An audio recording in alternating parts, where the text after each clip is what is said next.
we're watching the top 20 new RPGs of 2024. I'm gonna go back. I was not gonna react to this, but I don't know why. We're watching it, so might as well. Hey, do you like RPGs? Well, if you do, you're definitely in the right place. Oh, we're live right now on twitch.tv/Hemwick. Make sure y'all go drop a follow. But yeah, I was just gonna watch this on stream. I was not gonna record this for whatever reason, but might as well. Today we've got a roundup of 20 or so new RPGs releasing in 2024 and some beyond. There's a lot of cool stuff to talk about here, so let's get started off with number 20. The first Berserker Kazan is one that made a big splash a couple of months back with its reveal trailer because it just looks like an awesome, badass action RPG. It is very much a Souls-like. You can tell right away from the gameplay it has that challenge, that emphasis on parrying, probably that brutal difficulty. We don't know exactly how you build out your character yet, but can I just say the main character looks really badass. He just looks like a video game dude, just a video game protagonist if I've ever seen one. And sometimes you gotta love that. According to developers' descriptions, you're like this powerful, badass leader who has fallen from grace and returned from death and is out for revenge to reclaim. Bro, this dead ass like Sekiro is giving him vibes, bro. I'm sorry. Claim his skills and honor and glory. I haven't played the game though, so I wouldn't know.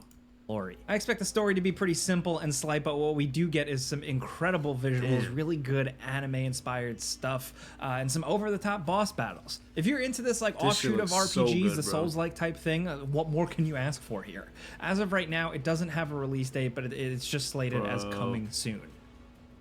Next, over at number 19, we have Nightingale. This is a PC survival RPG set with this weird neo-Victorian fantasy style, and it's significant because it's a new studio from a bunch of ex-BioWare developers. So that comes with a lot of good RPG pedigree behind it, but Nightingale looks like something a little bit different. While yes, it is definitely on the survival RPG sense of things, the visual style, the look of the characters and creatures, and how you traverse this world just seems to feel a little bit different. You're like this realm walker, so you have the ability to like traverse different worlds. And you're going to be hunting, fighting, doing PvE stuff, doing survival stuff, crafting, building your own settlements. And I'm really curious to see what else. This game feels like a lot of other games. I can't even really put my finger on it. It looks like BioShock.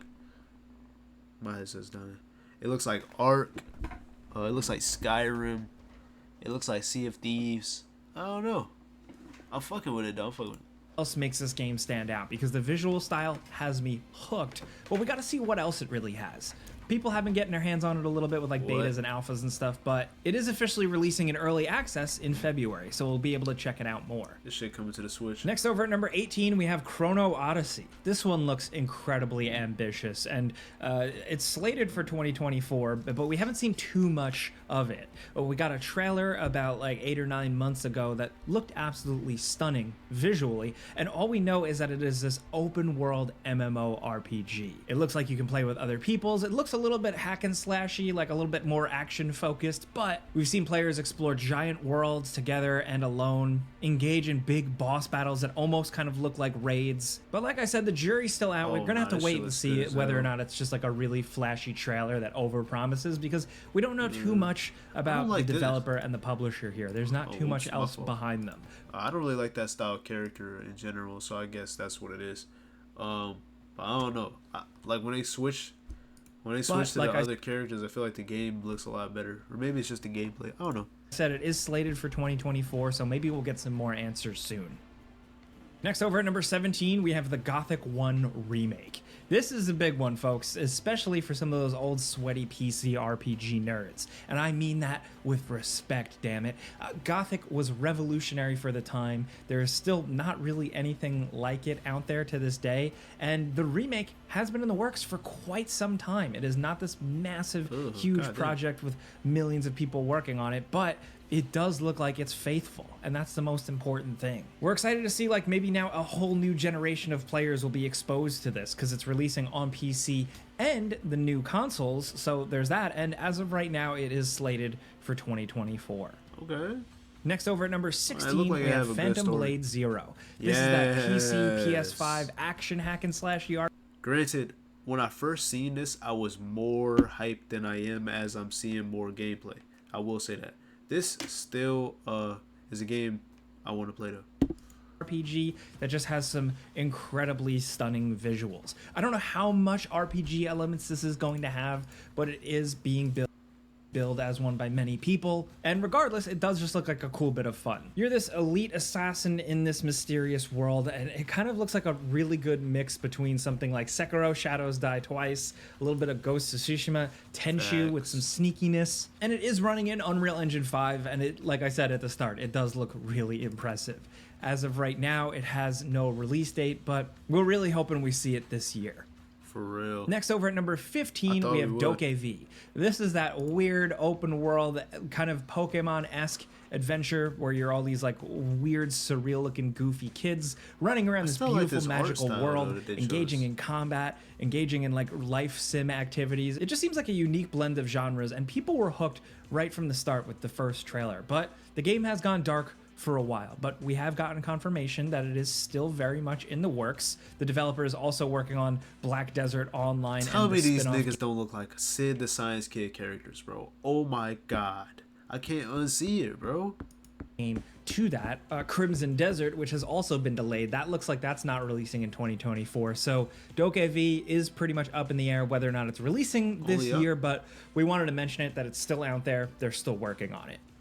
Next, over at number 14, we have Path of Exile 2. This is set many years after the first Path of Exile game, and if you played that, you know that Path of Exile 2 is probably going to be pretty awesome. If you're looking for like a top-down action RPG to play with a bunch of people online, or maybe just like a friend, this is like a whole new campaign with 12 character classes, like a bunch of ways to build out a character. Because within those character classes, like they all branch out, and there's like up to 36 different ways you can go. So hopefully there's a lot of depth here. That's what they're flexing on the most here. And we're excited to see a multiplayer game like this again. It is free to play, so you never know what kind of trappings are going to come with that. But they have confirmed that like expansions and updates and stuff are going to be free, and that the game is not pay to win. So we'll judge it, of course, when it fully releases. Hopefully this year, maybe in early access. We don't know for sure yet, but yeah, keep it on your radar. And it's free Next, to play? over at number 13, we have Where Winds... I was not listening. It's free to play. And wait, when does it drop?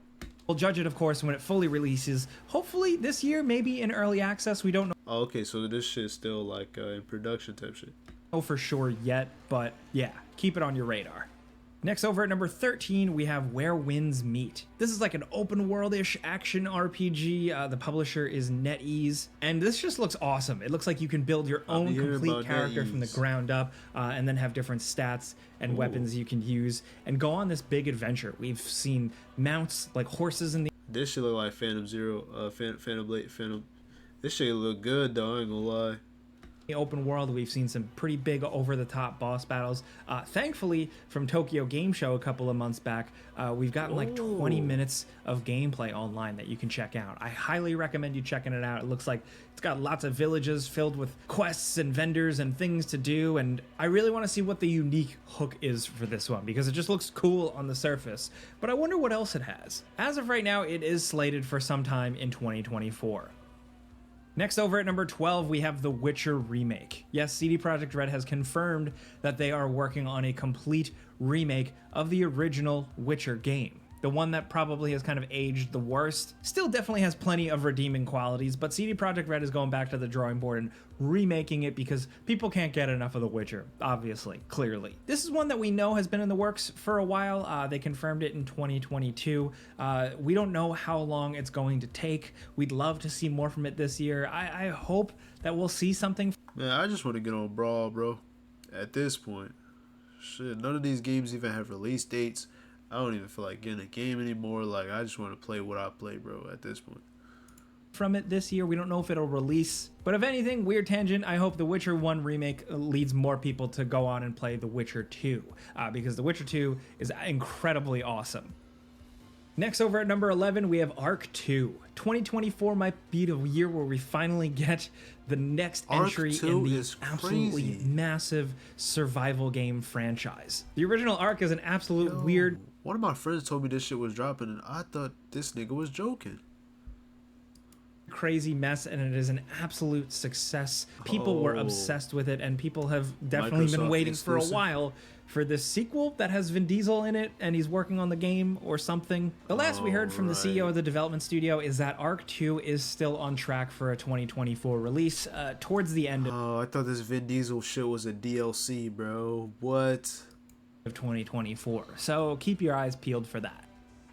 Next, over at number 10, we have Like a Dragon Infinite Wealth. This one is going to be a big one. It's the next adventure in Ichiban's saga, the new lovable hero, but thankfully Kiryu is also involved. This time it looks like a crazy, wacky adventure in a tropical vacation island, and I can't wait to see where this goes. These games are unique and special, and more specifically the newer Like a Dragon games, because they have turn-based RPG combat. And along with that, like all these games, there are tons of diversions and weird, fun things to do to keep busy. If you're watching this video like when it goes out, this one is coming pretty soon.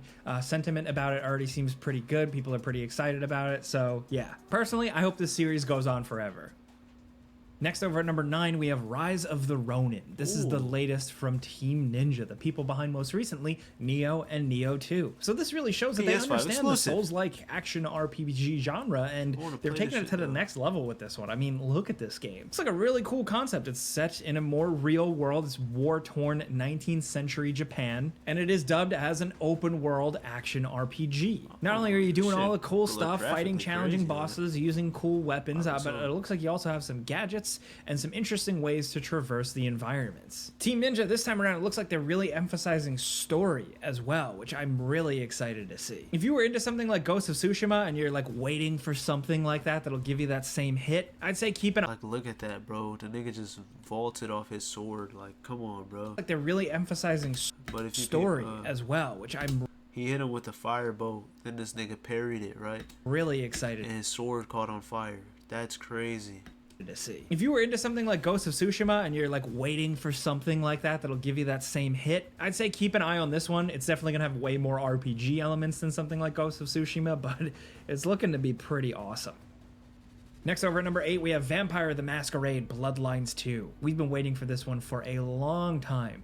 The massive follow-up to the original PC RPG classic. It's a game about vampires. I'm very simple. I always just want more vampire games. The original was awesome and very unique and genre-defining for the time, so I'm really hoping this new one can live up to that the bloodline, the pedigree, you know, because being able to live as a vampire in this world in first person and go around and do missions and kind of have some immersive sim elements and make your own decisions looks really impressive. We've only gotten glimpses of the game. It's had a really long development cycle. Things have changed up significantly, but as of right now, the expected year is this year, 2024. I'm not gonna lie, this is what for me at least, this is what Dying Light 2 should have been. Some point, probably towards the later half, but we hope we finally see it. Next, over at number 7, we have Avowed. This is Xbox's big tentpole RPG from Obsidian, the makers of incredible RPGs. They know what they're doing with everything from like the Outer Worlds to Fallout New Vegas. They clearly understand those specific types of RPGs, and now they're really running with it. Avowed technically takes place in the Pillars of Eternity world, but like it does look like it's its own new exciting thing that you can jump into if you like something like Skyrim or Elder Scrolls. We are really excited to see more of this thing. Xbox and Obsidian. More World of Warcraft, you know, more League of Legends. No, not League of Legends. Definitely World of Warcraft, though. Have been showing it off little by little, and it does seem like exactly what people are hoping for. We hope it can live up to those expectations, and we hope we see it in 2024.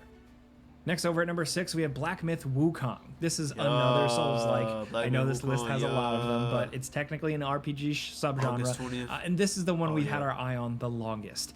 This is based on the classical 16th century Chinese novel Journey to the West. So it's got some good lore, it's got some good story to it, and some really unique elements from both the main character to the environments and the bosses. This just seems like some incredible fantasy. We're really excited to see how the RPG elements work out. We've seen some different weapons, and it looks like character costumes and loot and stuff, but it just looks awesome. Visually, boss battles, the challenge, everything seems like what Souls fans have been asking for. And unless it gets delayed again, we get to check it out this summer, August 20th, 2024. Next, over at number 5, we mentioned Avowed from Xbox, but they also still have Fable in the works. This new Fable Revival has been in the makings for a long time, and as a big Fable fan, I'm really excited to see what the deal is here, because we got a trailer like a year or so ago that revealed a little bit more about the game, but frankly, I still don't know anything about it. This could be literally anything. Fable 3. I'm not saying it looks bad yet or it looks good. It's just a thing. But again, I love the Fable franchise so much, and the developers working on it, I think, are a good choice. So we're excited to see where this goes. We think this year we'll see more of it, like what the game actually is. We don't know if it'll release this year. It could, so that's why we're putting it on this list. But yeah, while I'm here, just if you've never played the original Fable, check it out. Next, over at number 4, if we're sticking to ones that don't have a date, it's Dragon Age Dreadwolf. This is a big one. We've been talking about this one for a long time. People are starving for the next Dragon Age game. They could really do anything with it, and we've seen very little of this, but people are still chomping at the bit for it. We know that BioWare has been working on it for years and years, and the pressure is on, to be completely frank. Well, we see all this gameplay of games that aren't out yet, man. It's making me want to play Brawlhalla. I don't care. Let's go to the beginning. Dragon's Dogma and Final Fantasy VII Rebirth. Okay, cool. Cool. Fuck it, I just watched the video. This year, I don't know for sure, but again, it has been in the works for a long time. I do think this year we will see a substantial amount of it, because it's been a long time coming. BioWare has gone through a lot of changes. Some people argue that it's not the BioWare it used to be, but this is their opportunity to really blow people away. So we hope they do. Oh my god. Now, next over at number 3, we have Persona 3 Reload. This is a massive RPG. All the Persona games are, and 3 is beloved, but Persona 3 Reload is a remake that brings a lot more to the game. At least that's what it seems like. It hasn't released at the time of making this video, but it seems like it's a substantial overhaul of a lot of things, and just a good update on a classic beloved JRPG. People have been waiting for this one for a while, and what's nice is that they're putting it on all the major platforms so anybody can access it when it releases February 2nd. Now, down at number 2, you guessed it, it's one of the biggest RPGs of all time, the Final Fantasy series. This time around with Final Fantasy VII Rebirth. This is the follow-up to Final Fantasy VII Remake, which of course retold the beloved Final Fantasy VII Classic from the PS1 days while shaking some things up. Now, the game has been split into multiple parts, with Rebirth being the next part, and this is where I think things are going to get really interesting. This is where, in my opinion, you'll probably get to see some of the cooler elements of the original Final Fantasy VII, and the potential is there to really blow people away. Now, the current release is February 29th, 2024. Now, down at number 1, Capcom has answered some fans' prayers with Dragon's Dogma 2. This looks like a big old RPG and a real good return to form. I respect this because it looks a lot like the original game. It doesn't look like they've rewritten or like went back to the drawing board completely. They're giving fans more of what they want. The original Dragon's Dogma was just a tight, fun, well-made RPG with good fantasy elements, cool boss battles, great story, and it seems like they're just doing more of that. What more can you ask for? The original Dragon's Dogma is easily accessible on all the major platforms, and we recommend checking that out before this because you'll understand why people are really excited for this one. And it releases March 22nd, 2024. Those are the games, of course. We got a couple of bonus ones we wanted to squeeze in. Greedfall 2, The Dying World, is slated for 2024, and that could be an interesting one. We actually really like the original Greedfall, flaws at all. Also, Pal World. This is releasing in early access soon, and it's like a multiplayer or single-player open-world adventure Pokemon with guns. Yep, yeah, that's it. Also, Dragon Quest XII, The Flames of Fate. We don't know a date for this one yet specifically, but more Dragon Quest is always good. But like we said, those are 20 or so RPGs releasing in... Dragon's Dogma was one of them that I really liked. I liked that game. And then the first one, but we don't know if we're ever getting that shit.